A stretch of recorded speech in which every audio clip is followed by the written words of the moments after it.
മിശിഹായിൽ ഏറ്റവും സ്നേഹം നിറഞ്ഞവരെ, നാം ഇന്ന് വിചിന്തനത്തിനായി എടുക്കുന്നത് വിശുദ്ധ മത്തായിയുടെ സുവിശേഷം 20-ാം അധ്യായം 17 മുതൽ 28 വരെയുള്ള തിരുവചന ഭാഗങ്ങളാണ്. ഇവിടെ നമ്മൾ സെബദി പുത്രന്മാരുടെ അമ്മയുടെ അഭ്യർത്ഥനയെക്കുറിച്ചാണ് സുവിശേഷ ഭാഗം നമ്മോട് സംസാരിക്കുന്നത്. ഈ വചനഭാഗത്തിലൂടെ ഒരു യഥാർത്ഥ ക്രിസ്തു ശിഷ്യൻ്റെ യഥാർത്ഥ സൗഭാഗ്യത്തെക്കുറിച്ച് നമ്മെ ബോധവാന്മാരാക്കുന്നു. ക്രിസ്തുവിൽ നിന്ന് നാം അകന്നു പോകുന്നുണ്ടോ എന്ന് എങ്ങനെ മനസ്സിലാക്കാം എന്നതിനെക്കുറിച്ചും സുവിശേഷം നമ്മോട് സംസാരിക്കുകയാണ്. ഒരു ക്രിസ്തു ശിഷ്യൻ്റെ യഥാർത്ഥ സൗഭാഗ്യത്തെക്കുറിച്ച് വചനം നമ്മോട് സംസാരിക്കുന്നു. മാമോദീസ സ്വീകരിച്ച് ക്രൈസ്തവ സഭയിലെ അംഗങ്ങളായി ഈശോയെ രക്ഷകനും നാഥനുമായി സ്വീകരിച്ച അനുയായികൾക്ക് ഈശോ മാറ്റിവെച്ചിരിക്കുന്ന സമ്മാനമാണ് ദൈവരാജ്യത്തിൽ അവിടുത്തെ വലത്തും ഇടത്തും ഇരിക്കാനുള്ള അനുവാദം നൽകുക എന്നത്. അധികാരമോഹം കൊണ്ട് ആ അമ്മ ചോദിച്ചതാണെങ്കിലും അതിൻ്റെ മറുവശത്തെക്കുറിച്ച് ചിന്തിക്കാനുള്ള ഒരു ആഹ്വാനവും അതിൻ്റെ പിന്നിലുണ്ട്. മക്കൾക്ക് നല്ല സ്ഥാനങ്ങൾ ലഭിക്കണമെന്നത് ഏതൊരു മാതാപിതാക്കളുടെയും ആഗ്രഹമാണ്. നല്ല വിദ്യാഭ്യാസം നൽകുക, നല്ല ജോലി നേടാൻ അവരെ ഒരുക്കുക, സ്വന്തം കാലിൽ നിൽക്കാൻ അവരെ പ്രാപ്തരാക്കുക, നല്ല ജീവിത ചുറ്റുപാടുകൾ ഒരുക്കി കൊടുക്കുക എന്നത് മാതാപിതാക്കളുടെ, ഗുരുഭൂതരുടെ, ആത്മീയ ഗുരുക്കന്മാരുടെ കടമയാണ്. എന്നാൽ ധനവും സ്ഥാനങ്ങളും സ്വന്തമാക്കാനുള്ള വ്യഗ്രതയിൽ മാതാപിതാക്കളും മക്കളും മറന്നു പോകുന്ന ഒരു കാര്യമുണ്ട്. ആ കാര്യത്തെക്കുറിച്ചാണ് സെബദി പുത്രന്മാരുടെ അമ്മ നമ്മെ ഓർമ്മിപ്പിക്കുന്നത്. ദൈവരാജ്യത്തിൽ ഈശോയുടെ അടുത്ത് ഇരിക്കാൻ യോഗ്യരാകത്തക്ക രീതിയിലുള്ള ജീവിതം നയിക്കുക, അപ്രകാരം ജീവിക്കാൻ മക്കളെ, മറ്റുള്ളവരെ ഒരുക്കുക എന്നുള്ളത്. അതിനുള്ള യോഗ്യത എന്തെന്നാൽ ഈശോയെപ്പോലെ മറ്റുള്ളവരുടെ വളർച്ചയ്ക്ക് വേണ്ടി, നന്മയ്ക്ക് വേണ്ടി, ഉന്നമനത്തിന് വേണ്ടി സഹനങ്ങൾ ഏറ്റെടുക്കുക എന്നതാണ്. മറ്റുള്ളവർക്ക് വേണ്ടി സഹനങ്ങളെ സ്വീകരിക്കാൻ അൽഫോൻസാമിയെപ്പോലെ തന്നെ താല്പര്യമുള്ള ഒരു വ്യക്തിയായിരുന്നു വാഴ്ത്തപ്പെട്ട ഹെൻറി സൂസോ. ദൈവത്തിൽ നിന്നും സഹനങ്ങൾ ചോദിച്ചു വാങ്ങിയിരുന്നു അദ്ദേഹം. തൻ്റെ സഹനങ്ങൾ മറ്റുള്ളവരുടെ നന്മയ്ക്കായി ദൈവകരങ്ങളെ സമർപ്പിക്കാൻ ഉത്സുകനായിരുന്നു അദ്ദേഹം. അതുകൊണ്ട് തന്നെ എപ്പോഴും കഷ്ടത അനുഭവിക്കുന്നവനായി അദ്ദേഹത്തെ എല്ലാവരും കണ്ടിരുന്നുള്ളൂ. ഒരിക്കൽ അദ്ദേഹത്തിൻ്റെ ജീവിതത്തിൽ സഹനങ്ങളെല്ലാം കുറഞ്ഞ കുറേ ദിവസങ്ങളുണ്ടായി. അപ്പോൾ അദ്ദേഹം പറഞ്ഞു, ദൈവം തന്നെ മറന്നിരിക്കുന്നു എന്ന്. എന്നാൽ കുറേ നാളുകൾക്ക് ശേഷം കുറേ പേർ തന്നെ അപായപ്പെടുത്താൻ ശ്രമിക്കുന്ന ഗൂഢാലോചനയെപ്പറ്റി അദ്ദേഹത്തിന് അറിവ് കിട്ടിയപ്പോൾ അദ്ദേഹം പറഞ്ഞു, നോക്കൂ, ദൈവം എന്നെപ്പറ്റി ചിന്തിച്ചു തുടങ്ങിയിരിക്കുന്നു എന്ന്. എന്നാൽ വിദ്യാസമ്പന്നയും സുന്ദരിയുമായ ഒരു കത്തോലിക്ക യുവതി ഒരിക്കൽ ഇടവക വൈദികനോട് ഇപ്രകാരം പറഞ്ഞു,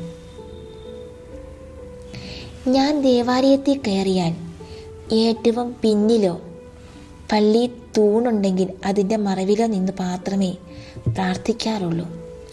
കാരണം എന്തെന്നോ, കർത്താവിൻ്റെ തൂങ്ങപ്പെട്ട രൂപം നോക്കി പ്രാർത്ഥിച്ചാൽ നല്ല സമ്മാനം തന്നെ കിട്ടും. അതിനാൽ ഒഴിഞ്ഞു നോക്കലാണ് നല്ലത്. എന്താണ് ഈ നല്ല സമ്മാനം എന്ന ചോദ്യത്തിന് അവൾ പറഞ്ഞു, വേദനകൾ, രോഗങ്ങൾ, സഹനങ്ങൾ, വേർപാടുകൾ, ഇവയൊക്കെ തന്നെ. ജീവിതത്തിലെ സഹനങ്ങളോടുള്ള രണ്ട് വ്യത്യസ്ത വ്യക്തികളുടെ സമീപനങ്ങൾ. എന്നാൽ സുവിശേഷത്തിൽ ഈശോ പറയുന്നത് എന്താണ്?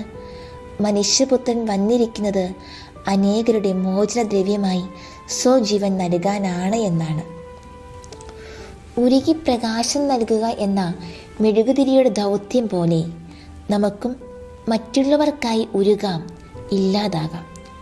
ഉള്ളറിയുന്നവർക്ക് വേണ്ടി, ഉറ്റവർക്ക് വേണ്ടി ഉരുകുമ്പോൾ ഉണ്ടാകുന്ന നോവ് നന്മയുടേതാണ്, സ്നേഹത്തിൻ്റെതാണ്, കരുതലിൻ്റെതാണ്.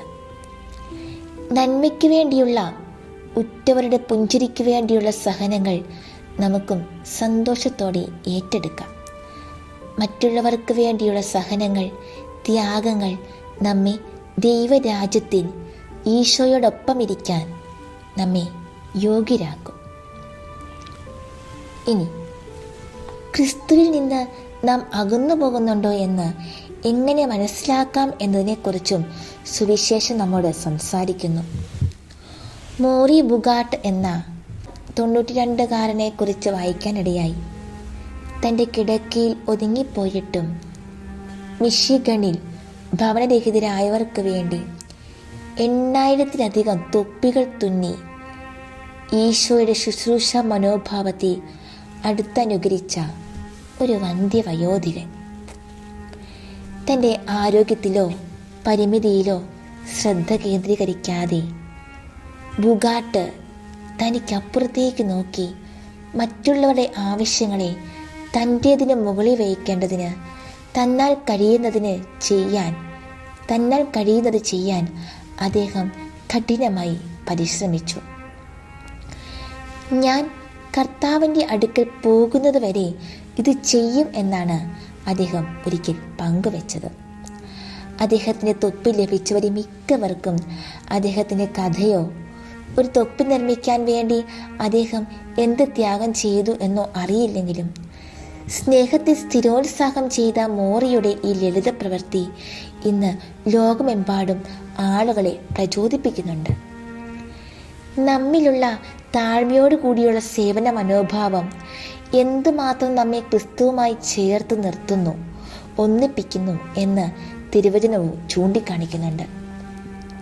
വിശുദ്ധ പൗലോസ് ശ്ലീഹ ഇപ്രകാരം പറയുന്നുണ്ടല്ലോ, യേശു ക്രിസ്തുവിനുണ്ടായിരുന്ന ഈ മനോഭാവം നിങ്ങളിലും ഉണ്ടായിരിക്കട്ടെ എന്ന്.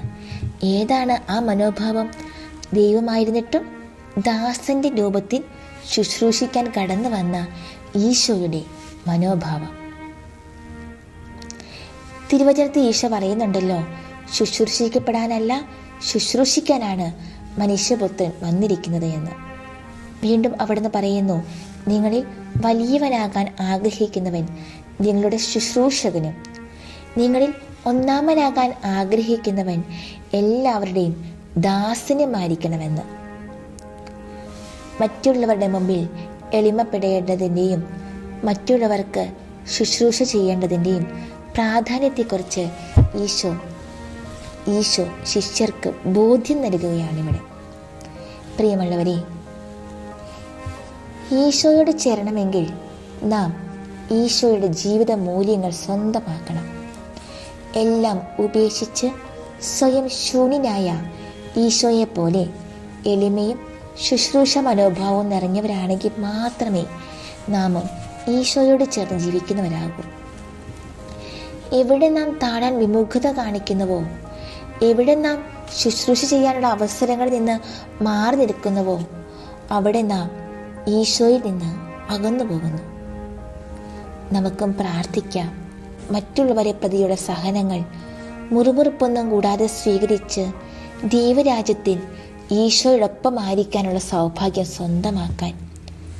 മറ്റുള്ളവർക്ക് ഈശോയെ പ്രതി താല്പര്യത്തോടെ ശുശ്രൂഷ ചെയ്ത് ഒരിക്കലും ഈശോയിൽ നിന്ന് അകന്നു പോകാതിരിക്കാൻ, അങ്ങനെ യഥാർത്ഥ ക്രൈസ്തവരാകാൻ നമുക്ക് ആഗ്രഹിക്കാം, പ്രാർത്ഥിക്കാം. ഈശോ നമ്മെ അനുഗ്രഹിക്കട്ടെ. പിതാവും പുത്രനും പരിശുദ്ധാത്മാവുമായ ത്രിയേക ദൈവമേ, ഈ തിരുമണിക്കൂറിൽ ദിവ്യകർണ സന്നിധിയിലായിരിക്കുമ്പോൾ ഈശോയെ അങ്ങേ അടുത്തനുഗമിക്കുവാനുള്ള തീക്ഷ്ണമായ ആഗ്രഹത്തോടെ തിരുസന്നിധിയിൽ ഞങ്ങളായിരിക്കുകയാണ്. അങ്ങയോടൊപ്പം അങ്ങയുടെ ജീവിതയാത്രയിലൂടെ ഞങ്ങളും കടന്നു പോവുകയാണ്. പലസ്തീനായിടത്തിൻ്റെ വീഥികളിലൂടെ വിളംബരങ്ങളില്ലാതെ, അകപടികളില്ലാതെ അവൻ നടന്നു നീങ്ങി. പ്രത്യേകതകളൊന്നും തന്നെ അവനിൽ കണ്ടില്ല. ഒരു സാധാരണ തച്ചൻ. എല്ലാവരും അവനിൽ ആകർഷിതരായി. ഗലീലിക്കടലിൻ്റെ ഓളങ്ങളിലേക്ക് അവനതാ നടന്നെടുക്കുന്നു. ദരിദ്രരായ മുക്കുവരുടെ അടുത്തേക്ക്. ജോലികളിൽ വ്യാപൃതരായിരുന്ന അവർ അവനെ ഒന്ന് നോക്കി, അതെവിടെയോ ഒന്ന് ഉടക്കി. ഗുരു വാചാലനായില്ല. എന്നെ അനുഗമിക്കുക, ഞാൻ നിങ്ങളെ മനുഷ്യരെ പിടിക്കുന്നവരാക്കാം. ഒന്നും ഉരിയാടാതെ തികച്ചും അപരിചിതനായവന്റെ പിന്നാലെ യാതൊരു സങ്കോചവും കൂടാതെ ആ മുക്കുവർ നടന്നു നീങ്ങുന്നു. ജീവിതം എങ്ങോട്ടെന്നോ വിളിച്ചവൻ ആരെന്നോ ചിന്തിക്കാതെയുള്ള അനുഗമനം, തികച്ചും അന്ധതയിലേക്കുള്ള എടുത്തുചാട്ടം. പിന്നെയും അനേകരെ അവൻ കൂട്ടിച്ചേർത്തു. തീർത്തും നിസ്വർ. സമൂഹം തള്ളിക്കളഞ്ഞവരും ഒറ്റപ്പെടുത്തിയവരും തിരസ്കൃതരായവരുമൊക്കെ. ഈശോയെ, ഞങ്ങളും ഒന്നുമല്ലാത്തവരായിരിക്കാം. ഞങ്ങളുടെ ജീവിതത്തിലും ഒത്തിരിയേറെ പ്രതിസന്ധികളുണ്ടായിരിക്കാം. ഇവിടെ കുടുംബത്തിൽ ഒറ്റപ്പെട്ടു പോയവർ കാണാം. സമൂഹത്തിൽ ഒറ്റപ്പെട്ടു പോയവരുണ്ടായിരിക്കാം. ജോലി സ്ഥലങ്ങളിൽ ഒറ്റപ്പെട്ടു പോയവരുണ്ടായിരിക്കാം. ഏകാന്തതയിലും ദുഃഖത്തിലും കഴിയുന്നവരുണ്ടായിരിക്കാം. എങ്കിലും പ്രിയ മകനെ, മകളെ, നീ ഒന്നോർക്കുക, ഇപ്പോൾ നീ ദിവ്യകന സന്നിധിയിലായിരിക്കുന്നത് അവൻ്റെ പ്രത്യേകമാമുള്ള വിളിയാലാണ്. നീ നിന്റെ ഈ വിഷമ സാഹചര്യങ്ങളിലും ഒറ്റപ്പെട്ടു പോയി എന്ന് തോന്നുന്ന അവസരങ്ങളിലും നീ നിന്റെ ദിവ്യമായ കർത്താവിന് മുമ്പിൽ ആയിരിക്കുന്നുണ്ടെങ്കിൽ അവൻ നിന്നെ പ്രത്യേകമായി വിളിച്ചിട്ടല്ലേ? അതെ, അവന് നിന്നെ ഒത്തിരി ഇഷ്ടമാണ് മകനെ. അവന് നിന്നെ ഒത്തിരി ഇഷ്ടമാണ് മകളെ. അതുകൊണ്ടാ തന്നോട് ചേർത്ത് പിടിച്ചിരിക്കുന്നത്. ആ സ്നേഹം നമുക്കൊരു നിമിഷമൊന്ന് അനുഭവിക്കാം.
ഒരു നാൾ ഗുരുവത ജോർദാനിലേക്ക് നടന്നു നീങ്ങുന്നു.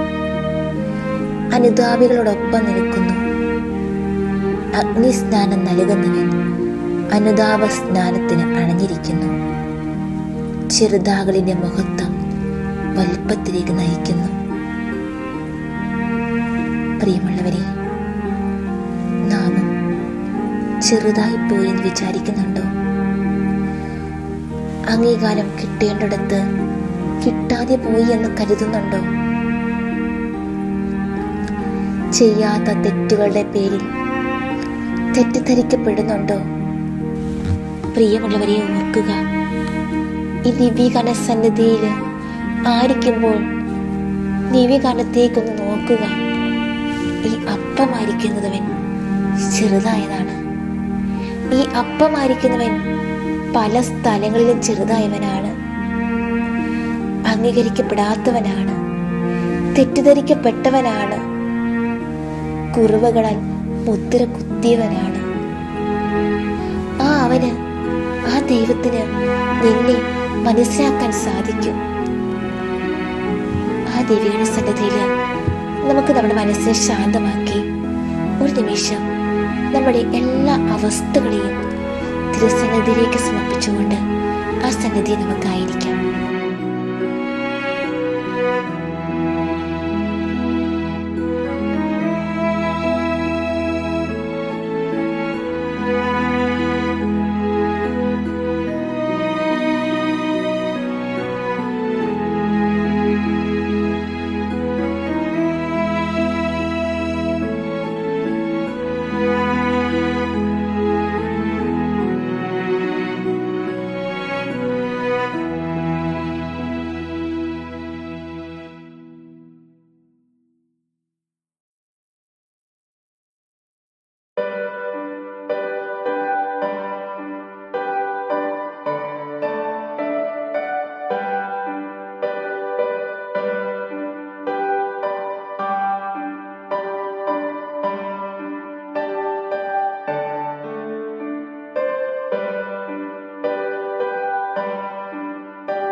ഈശോയുടെ ജീവിതത്തിലുടനീളം അവനോടൊപ്പം ഉണ്ടായിരുന്നത് സാധാരണക്കാരായ മനുഷ്യരായിരുന്നു.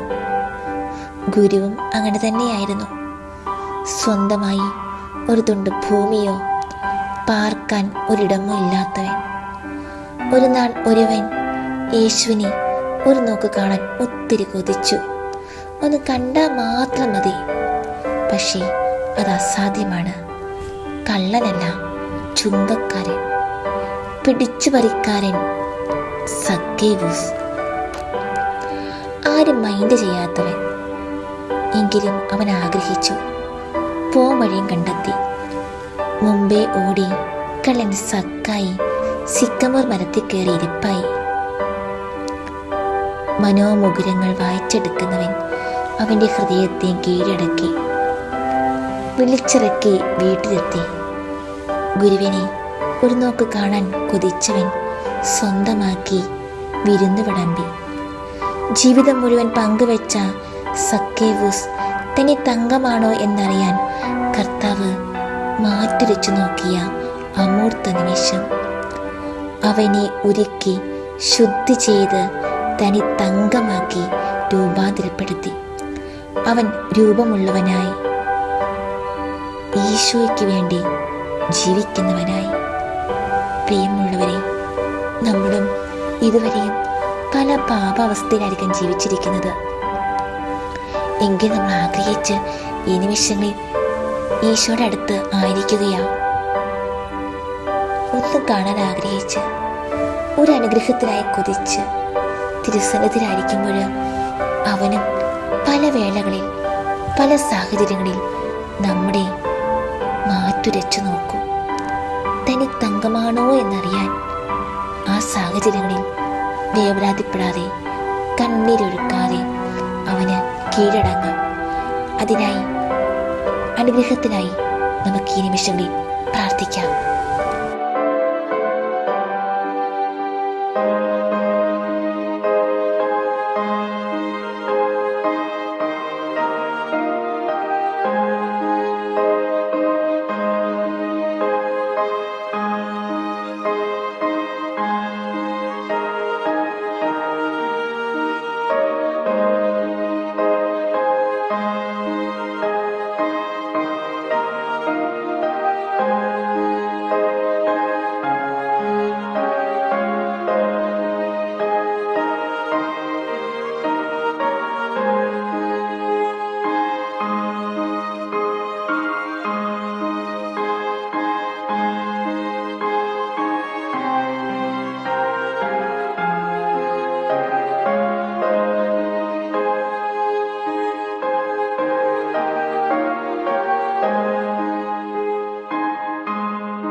ചുങ്കക്കാരോടും പാപികളോടും ഒപ്പമായിരുന്നു ഈശോ.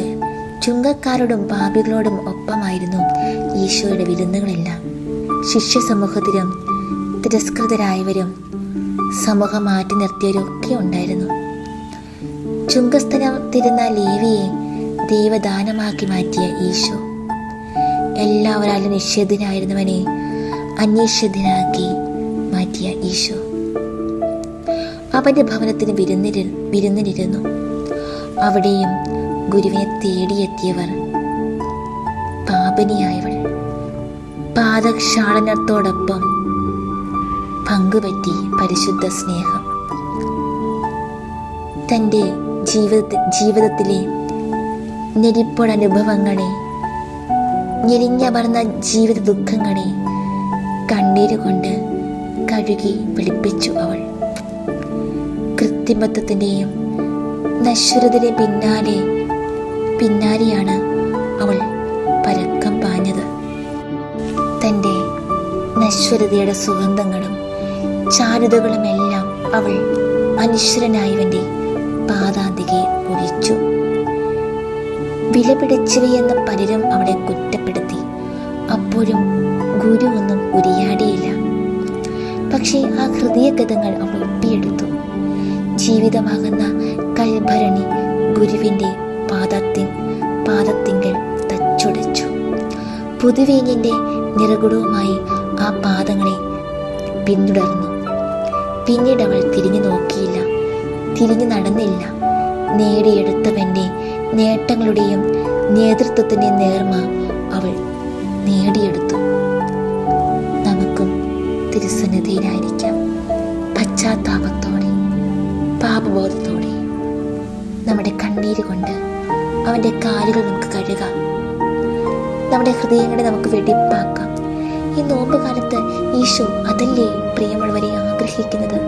നമ്മുടെ ഹൃദയത്തിൻ്റെ വെണ്മ, നമ്മുടെ പരിശുദ്ധി. അതല്ലേ, അതിനു വേണ്ടിയല്ലേ അവിടുന്ന് പീഡാസഹനവും കുരിശുമരണവും എല്ലാം ഏറ്റെടുത്തത്? അതെല്ലാം നമുക്ക് വേണ്ടിയല്ലേ? അവൻ ആഗ്രഹിച്ചത് നമ്മിൽ നിന്ന് ഇവയൊക്കെയല്ലേ? തിരുസന്നിധി നമുക്ക് കണ്ണീരോടെ ആയിരിക്കാം. ഈശോയെ, എൻ്റെ എല്ലാ പാപാവസ്ഥകളെയും ഏറ്റെടുക്കണമേ എന്ന് നമുക്ക് ഈ നിമിഷങ്ങളിൽ പ്രാർത്ഥിക്കാം.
കിണറിൻ വക്കത്ത്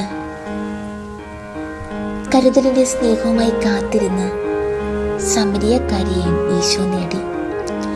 നട്ടുച്ചയ്ക്ക് ആരും കാണാതെ അവൾ കാടിക്കുടവുമായി എത്തി. പക്ഷേ സ്നേഹത്തിന് നിറകുടവുമായി ഗുരു അവൾക്ക് മുമ്പേ അവിടെ എത്തി. ജീവിതത്തിൻ്റെ കയ്പ് നിരകൾ നിറച്ചെടുത്ത അവൾ, പാപിനിയായ അവൾ, മിശിഹാനുഭവം സ്വന്തമാക്കി കാടിക്കുടം കളഞ്ഞ് സ്നേഹം പ്രഘോഷിക്കുവാൻ അവൾ പട്ടണത്തിലേക്ക് ഓടി. ഏകാന്തതയോടെ തടവറയിലായിരുന്ന അവൾ ജനമധ്യത്തിലേക്കെത്തുന്നു. ആ സമയത്ത് ആരും അറിയാതെ വെള്ളത്തിനായി വരുന്നവൾ പരസ്യമായി കടന്നു വന്നു.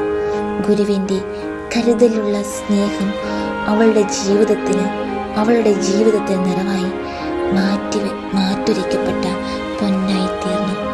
അതെ പ്രിയമുള്ളവരെ, നമ്മുടെ പല ജീവിത അനുഭവങ്ങളും മാറ്റുരയ്ക്കപ്പെട്ട പൊന്നായി തീരേണ്ടവൾ, മാറ്റുരയ്ക്കപ്പെട്ട പൊന്നാണ് താനെന്ന് തെളിയിക്കേണ്ട അവസരങ്ങളാണ്. ഒത്തിരിയേറെ തെറ്റുകുറ്റങ്ങളൊക്കെ വന്നു പോയേക്കാം. എന്നാൽ നമ്മുടെ ഒറ്റ പ്രവൃത്തിയിൽ, നമ്മുടെ ഒറ്റ കണ്ണീരിൽ, നമ്മുടെ ഒറ്റ ഏറ്റുപറച്ചിലിൽ അതെല്ലാം മറക്കുന്നവരാണ് നമ്മുടെ ഈശോ. ആ തിരുസന്നിധിയിലാണ് നമ്മൾ ആയിരിക്കുന്നത്. നമുക്ക് ആ തിരുപാദത്തിലേക്ക് നമ്മുടെ എല്ലാ അവസ്ഥകളെയും സമർപ്പിക്കാം.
ശ്രേഷ്ഠ ശിഷ്യനായ പത്രോസിനെയും ഈശോ ഉറപ്പുള്ളവനാക്കി.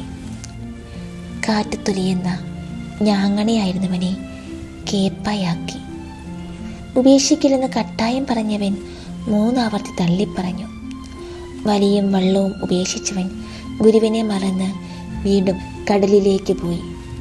എടുത്തു ചാടി പ്രവർത്തിച്ചവൻ, വാളെടുക്കരുതെന്ന് ഓതിയിട്ടും ചെവി മുറിച്ചവൻ, വിശ്വാസ സത്യം ഏറ്റുപറഞ്ഞിട്ടും വിശ്വാസത്തിൽ ഉറച്ചു നിൽക്കാത്തവൻ, ആലോചനയില്ലാതെ അഭിപ്രായം പറയുന്നവൻ. എന്നിട്ടും ഗുരു അവനെ സ്നേഹിച്ചു, അഗ്രഗണ്യനാക്കി, താക്കോൽ ഏൽപ്പിച്ചു. അവനിലെ തങ്കത്തെ ഗുരു കണ്ടു, പൊടിതട്ടി ഒരുക്കി ശുദ്ധി ചെയ്ത് രൂപപ്പെടുത്തി. വെട്ടിത്തിളങ്ങുന്ന, ഒരിക്കലും ഒളിമങ്ങാത്ത, പിന്തള്ളപ്പെടാത്ത തനി തങ്കമാക്കി.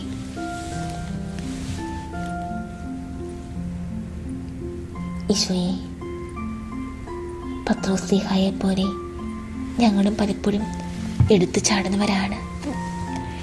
ഇവിടെ വന്ന് സ്തുതിച്ച് പ്രാർത്ഥിച്ചിട്ട് തിരിച്ചു ചെന്ന് കുറ്റം പറയുന്നവരായിരിക്കാം.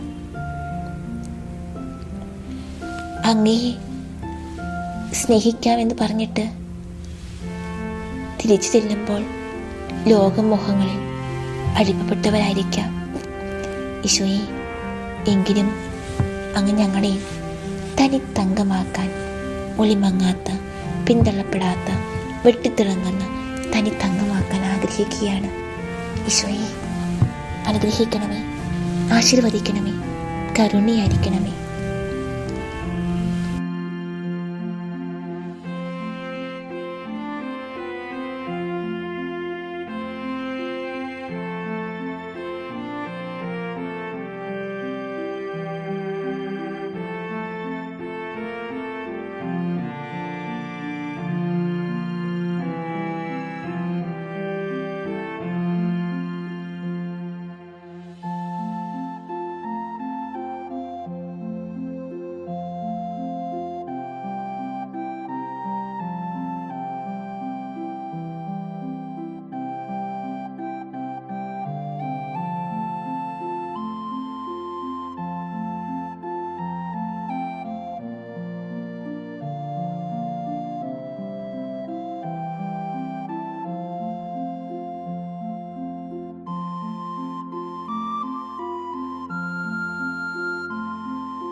തൊട്ടതും തൊട്ടവരും എല്ലാം ഈശോയെ അറിഞ്ഞ് അനുഭവിച്ചു.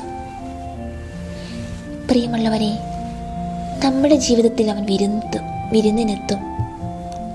അവൻ വിരുന്നിനെത്തും. ആ സമയത്തിനായി കാത്തിരിക്കണം. അപ്പോൾ എൻ്റെ ജീവിതത്തിലും ഈശോ ഇടപെടും. സ്നേഹത്തിൻ്റെയും കരുതലിൻ്റെയും അമൃത് പകർന്നു തരും. അവൻ്റെ മാധുര്യം അനുഭവിച്ചെങ്കിലേ എൻ്റെ പകർന്നു നൽകലും മാധുര്യമാവുകയുള്ളൂ.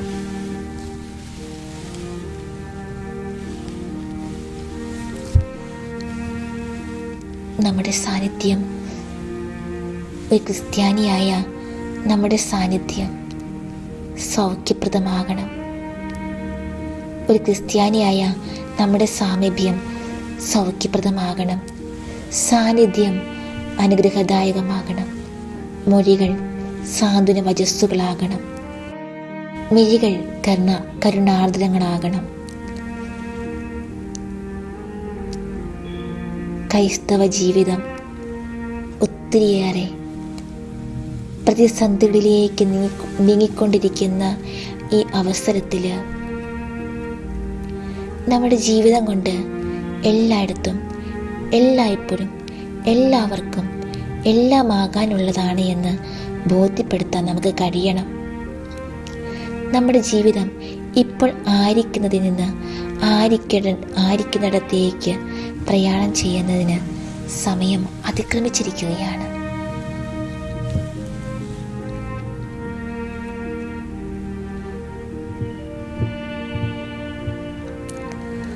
അഗ്നി സ്ഫുടം ചെയ്തെടുത്ത വിശ്വാസവും ബോധ്യങ്ങളും ജീവിതത്തിന് മുതൽക്കൂട്ടായിരിക്കണം. അതിന് നമ്മുടെ തിരുസഭയുടെ കൂടിയായിരുന്ന് തിരുസഭ അധികാരികളുടെ കീഴിൽ അവർ തരുന്ന നല്ല നല്ല ഉൾക്കാഴ്ചകളൊക്കെ സ്വീകരിച്ച്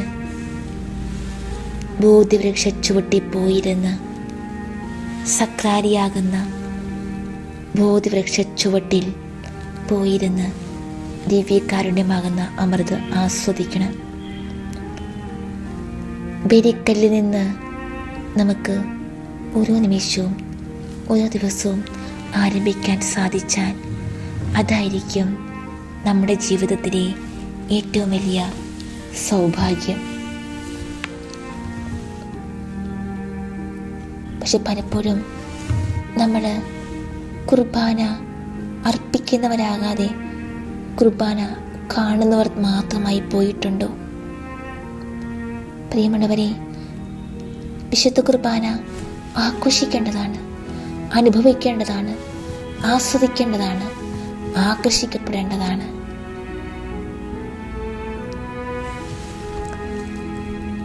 നമുക്ക് നമ്മുടെ ജീവിതങ്ങളെ സമർപ്പിക്കാം.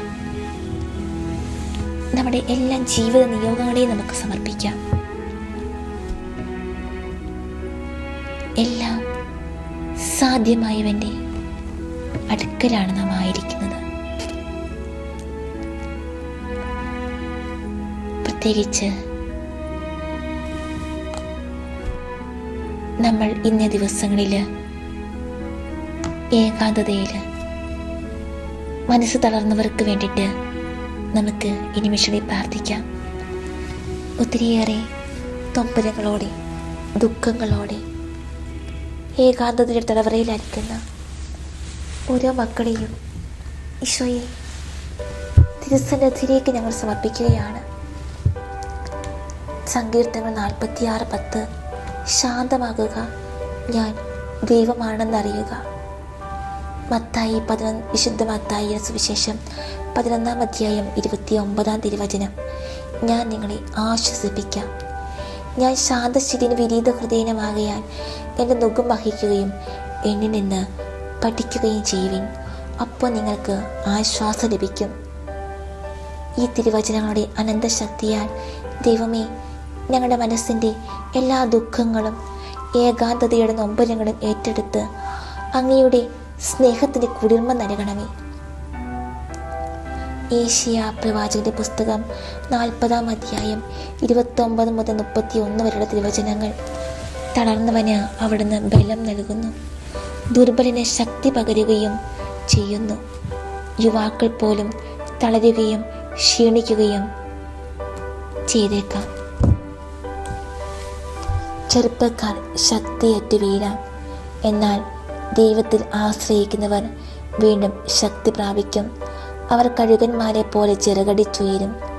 അവർ ഓടിയാലും ക്ഷീണിക്കുകയില്ല, നടന്നാൽ തളരുകയുമില്ല. ഈ തിരുവചനത്തിൻ്റെ അനന്തശക്തിയാൽ ദൈവമേ, എൻ്റെ മനസ്സിൻ്റെ എല്ലാ ദുഃഖങ്ങളും ഏകാന്തതയുടെ നൊമ്പരങ്ങളും ഏറ്റെടുത്ത് അങ്ങയുടെ സ്നേഹത്തിൻ്റെ കുളിർമ നൽകണമേ. ഏശയ്യാ പ്രവാചകന്റെ പുസ്തകം 41-ാം അധ്യായം 10-ാം തിരുവചനം, ഭയപ്പെടേണ്ട, ഞാൻ നിന്നോട് കൂടിയുണ്ട്. സംഭ്രമിക്കേണ്ട, ഞാനാണ് നിന്റെ ദൈവം. ഞാൻ നിന്നെ ശക്തിപ്പെടുത്തുകയും സഹായിക്കുകയും ചെയ്യും. എൻ്റെ വിജയകരമായ വലതു കൈകൊണ്ട് ഞാൻ നിന്നെ താങ്ങി നിർത്തും. ഈ തിരുവചനത്തിൻ്റെ അനന്ത ശക്തിയാൽ ദൈവമേ, ഞങ്ങളുടെ മനസ്സിൻ്റെ എല്ലാ ദുഃഖങ്ങളും ഏകാന്തതയുടെ നൊമ്പരങ്ങളും ഏറ്റെടുത്ത് അങ്ങയുടെ സ്നേഹത്തിൻ്റെ കുളിർമ നൽകണമേ. സങ്കീർത്തനങ്ങൾ 121 1 മുതൽ 8 വരെയുള്ള തിരുവചനങ്ങൾ. പർവ്വതങ്ങളിലേക്ക് ഞാൻ കണ്ണുകൾ ഉയർത്തുന്നു. എനിക്ക് സഹായം എവിടെ നിന്ന് വരും? എനിക്ക് സഹായം കർത്താവിൽ നിന്ന് വരുന്നു. ആകാശവും ഭൂമിയും സൃഷ്ടിച്ച കർത്താവിൽ നിന്ന്. നിന്റെ കാൽ വഴുതാൻ അവിടുന്ന് സമ്മതിക്കുകയില്ല. നിന്നെ കാക്കുന്നവൻ ഉറക്കം തൂങ്ങുകയില്ല. ഇസ്രായേലിൻ്റെ പരിപാലകൻ മയങ്ങുകയില്ല, ഉറങ്ങുകയുമില്ല. കർത്താവാണ് നിന്റെ കാവൽക്കാരൻ. നിനക്ക് തണലേകാൻ അവിടുന്ന് നിന്റെ വലതുഭാഗത്തുണ്ട്. പകൽ സൂര്യനോ രാത്രി ചന്ദ്രനോ നിന്നെ ഉപദ്രവിക്കുകയില്ല. സകല തിന്മകളിൽ നിന്ന് കർത്താവ് നിന്നെ കാത്തുകൊള്ളും. അവിടുന്ന് നിന്റെ ജീവൻ സംരക്ഷിക്കും. കർത്താവ് നിന്റെ വ്യാപാരങ്ങളെ ഇന്നും എന്നേക്കും കാത്തുകൊള്ളും. ഈ തിരുവചനത്തിൻ്റെ അനന്തശക്തിയാൽ ദൈവമേ, ഞങ്ങളുടെ മനസ്സിൻ്റെ എല്ലാ ദുഃഖങ്ങളും ഏകാന്തതയുടെ നൊമ്പരങ്ങളും ഏറ്റെടുത്ത് അങ്ങയുടെ സ്നേഹത്തിന് കുളിർമ നൽകണമേ. യേശയ്യാ പ്രവാചകന്റെ പുസ്തകം 58 അധ്യായം 11 തിരുവചനം. കർത്താവ് നിന്നെ നിരന്തരം നയിക്കും. മരുഭൂമിയിൽ നിനക്ക് സമൃദ്ധി നൽകും. നിന്റെ അസ്ഥികളെ ബലപ്പെടുത്തും. നനച്ചു വളർത്തിയ പൂന്തോട്ടവും വറ്റാത്ത നീരുറവയും പോലെയാകും നീ. ഈ തിരുവചനത്തിൻ്റെ അനന്തശക്തിയാൽ ദൈവമേ, ഞങ്ങളുടെ മനസ്സിൻ്റെ എല്ലാ ദുഃഖങ്ങളും ഏകാന്തതയുടെ നൊമ്പരങ്ങളും ഏറ്റെടുത്ത് അങ്ങയുടെ സ്നേഹത്തിൻ്റെ കുളിർമ നൽകണമേ. 2 ദിനവൃത്താന്തം 14:11. കർത്താവേ, ബലവാനെതിരെ ബലഹീനനെ സഹായിക്കാൻ അവിടുന്നല്ലാതെ മറ്റാരുമില്ല. ഞങ്ങളുടെ ദൈവമായ കർത്താവേ, ഞങ്ങളങ്ങേ ശരണം പ്രാപിക്കുന്നു. ഞങ്ങളെ സഹായിക്കണമേ. ഈ തിരുവചനത്തിൻ്റെ അനന്തശക്തിയാൽ ദൈവമേ, ഞങ്ങളുടെ മനസ്സിൻ്റെ എല്ലാ ദുഃഖങ്ങളും ഏകാന്തതയുടെ നൊമ്പരങ്ങളും ഏറ്റെടുത്ത് അങ്ങയുടെ സ്നേഹത്തിൻ്റെ കുളിർമ നൽകണമേ. യേശയ്യാ പ്രവാചകന്റെ പുസ്തകം സങ്കീർത്തനങ്ങൾ 34:17. നീതിമാന്മാർ സഹായത്തിന് നിലവിളിക്കുമ്പോൾ കർത്താവ് കേൾക്കുന്നു. അവരെ സകലവിധ കഷ്ടതകളിൽ നിന്ന് രക്ഷിക്കുന്നു. യേശയ്യാ 41:13. നിന്റെ ദൈവവും കർത്താവുമായി ഞാൻ നിന്റെ വലതുകൈ പിടിച്ചിരിക്കുന്നു. ഞാനാണ് പറയുന്നത്, ഭയപ്പെടേണ്ട, ഞാൻ നിന്നെ സഹായിക്കും. ഈ തിരുവചനത്തിൻ്റെ അനന്തശക്തിയാ ദൈവമേ, ഞങ്ങളുടെ മനസ്സിൻ്റെ എല്ലാ ദുഃഖങ്ങളും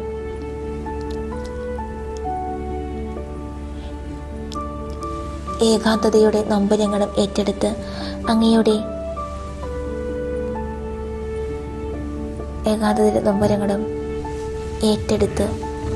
സ്നേഹത്തിൻ്റെ കുളിർമ നൽകണമേ. സങ്കീർത്തനങ്ങൾ 10:14. അങ്ങ് കാണുന്നുണ്ട്. കഷ്ടപ്പാടുകളും ക്ലേശങ്ങളും അങ്ങ് തീർച്ചയായും കാണുന്നുണ്ട്. അങ്ങ് അവ ഏറ്റെടുക്കും. നിസ്സഹായൻ തന്നെ അങ്ങയ്ക്ക് സമർപ്പിക്കുന്നു. അനാഥന് അവിടുന്ന് സഹായകനാണല്ലോ. ഈ തിരുവചനത്തിൻ്റെ അനന്തശക്തിയാൽ ദൈവമേ, ഞങ്ങളുടെ മനസ്സിൻ്റെ എല്ലാ ദുഃഖങ്ങളും ഏകാന്തതയുടെ നൊമ്പരങ്ങളും ഏറ്റെടുത്ത് അങ്ങയുടെ സ്നേഹത്തിൻ്റെ കുളിർമ നൽകണമേ. വിശുദ്ധ യോഹന്നാന്റെ സുവിശേഷം 14 അധ്യായം 18 തിരുവചനം. ഞാൻ നിങ്ങളെ അനാഥരായി വിട്ടുകളയുകയില്ല, ഞാൻ നിങ്ങളുടെ അടുത്തേക്ക് വരും. പ്രഭാഷകൻ 2:6. കർത്താവിൽ ആശ്രയിക്കുക, അവിടുന്ന് നിന്നെ സഹായിക്കും. നേരായ മാർഗത്തിൽ ചരിക്കുക, കർത്താവിൽ പ്രത്യാശ അർപ്പിക്കുക.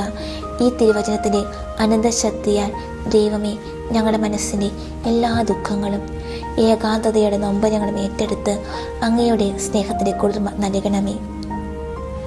സങ്കീർത്തനങ്ങൾ 34:17-18. നീതിമാന്മാർ സഹായത്തിന് നിലവിളിക്കുമ്പോൾ കർത്താവ് കേൾക്കുന്നു. അവരെ സകലവിധ കഷ്ടതകളിൽ നിന്ന് രക്ഷിക്കുന്നു. ഹൃദയം നുറുങ്ങിയവർക്ക് കർത്താവ് സമീപസ്ഥനാണ്. മനമൊരുകിയവരെ അവിടുന്ന് രക്ഷിക്കുന്നു. ഈ തിരുവചനത്തിൻ്റെ അനന്തശക്തിയാൽ ഞങ്ങളുടെ മനസ്സിൻ്റെ എല്ലാ ദുഃഖങ്ങളും ഏകാന്തതയുടെ നൊമ്പരങ്ങളും ഏറ്റെടുത്ത് അങ്ങയുടെ സ്നേഹത്തിൻ്റെ കുളിർമ നൽകണമേ.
ഈശോയെ, തിരുസന്നിധിയിലായിരിക്കുമ്പോൾ ഒരിക്കൽ കൂടി ഞങ്ങളെ പൂർണ്ണമായും അങ്ങേക്ക് സമർപ്പിക്കുകയാണ്. ഞങ്ങളുടെ എല്ലാ നൊമ്പരങ്ങളെ, വേദനകളെ, ഒറ്റപ്പെടുത്തലുകളെ, പ്രതിസന്ധികളെ, നിരാശതുല്യമായ കാരണങ്ങളെ, ഞങ്ങളുടെ ജീവിതവുമായി ബന്ധപ്പെട്ട എല്ലാ മേഖലകളെയും ഈശോയെ അങ്ങ് ഏറ്റെടുക്കണമേ. സ്ഥാനമാനങ്ങൾക്ക് വേണ്ടി ആഗ്രഹിക്കാതെ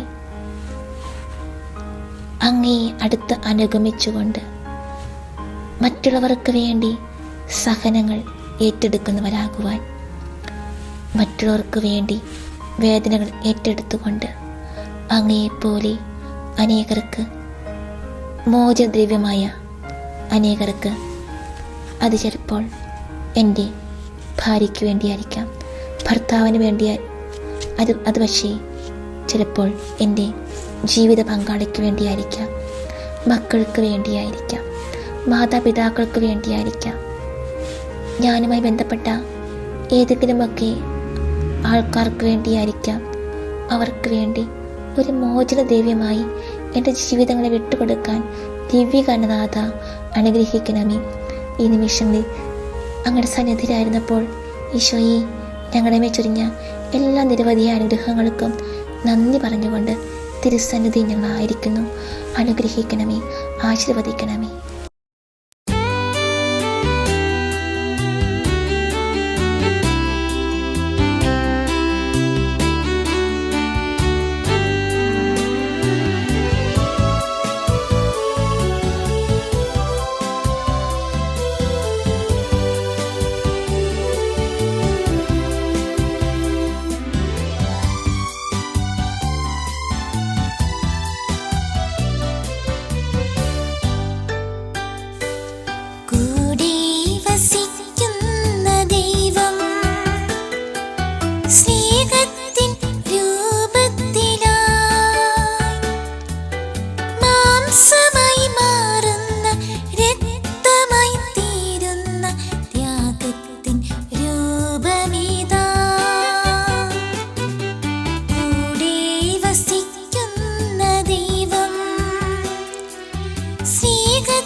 ഈശോയെ ആരാധിക്കാം. നിത്യവിശുദ്ധമേ സ്നേഹത്തിൻ ഭാവമേ എന്നെന്നും ആരാധിക്കാം. കൈകൾ കൂപ്പാം, ഹൃദയങ്ങൾ ചേർക്കാം, ഈശോയെ ആരാധിക്കാം. നിത്യവിശുദ്ധമേ സ്നേഹത്തിൻ ഭാവമേ എന്നെന്നും ആരാധിക്കാം.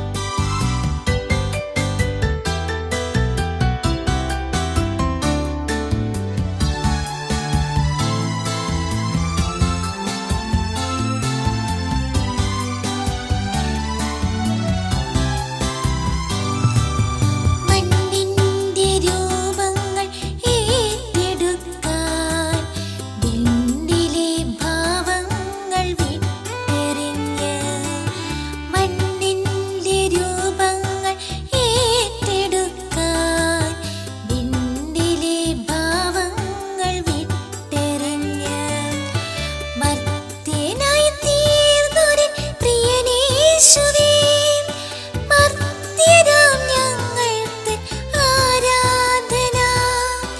മർത്യനായി തീർന്നൊരൻ പ്രിയനേശുവേ, മർത്യരാം ഞങ്ങൾക്ക് ആരാധന. മർത്യരാം ഞങ്ങൾക്ക് ആരാധന. കൈകൾ കൂപ്പാം, ഹൃദയങ്ങൾ ചേർക്കാം, ഈശോയെ ആരാധിക്കാം. നിത്യവിശുദ്ധമേ സ്നേഹത്തിൻ ഭാവമേ എന്നെന്നും ആരാധിക്കാം.